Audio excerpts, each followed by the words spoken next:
I was assigned to the ferry command set up at Dallas, Texas.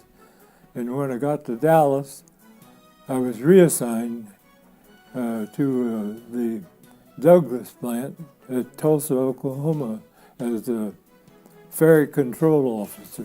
My job was to turn the paperwork over to the incoming crews.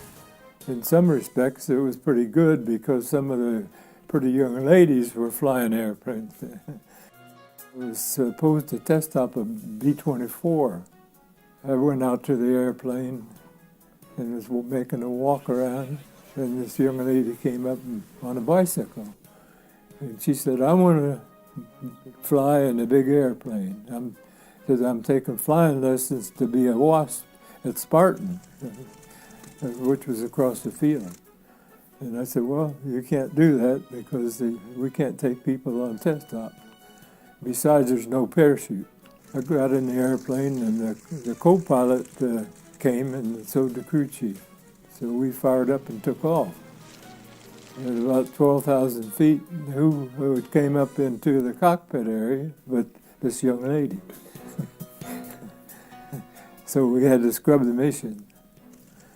And we got on the ground, and I was filling out the form on, and the co-pilot took out a match cover thing, says, "Here," gave it to her, and said, "Put your telephone number on here." She did, wrote it out, and gave it to me.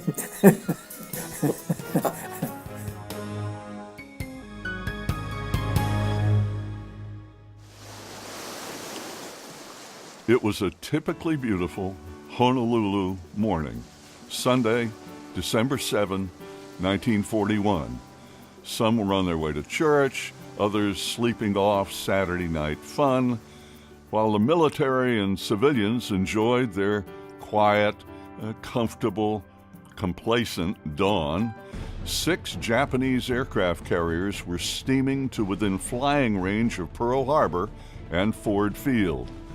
At exactly 7:48 a.m., the first of 353 Japanese planes started dropping bombs on the bulk of our country's Pacific Fleet, which was mostly lined up, tied up, still in the water, in the tiny harbor, sitting ducks.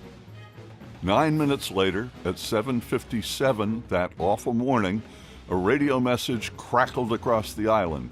Quote, "Air raid, Pearl Harbor, this is not a drill."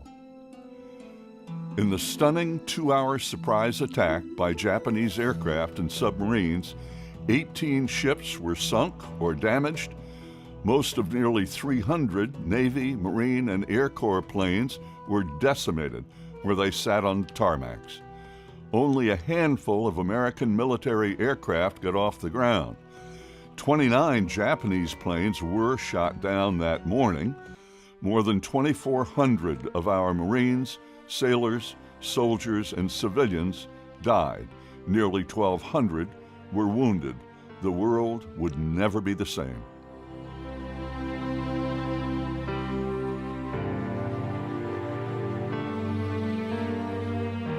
In a speech to Congress and the country the next day, President Roosevelt, declaring war on Japan, referred to the previous day of the attack, quote, "a date that will live in infamy." A state of war has existed between the United States and the Japanese Empire. Admiral Yamamoto, the Japanese fleet commander who masterminded the attack, said, quote, "I fear all we have done today is to awaken a great sleeping giant and fill him with terrible resolve," unquote. Little did he know. Fortunately, 75 years later, our countries are friends.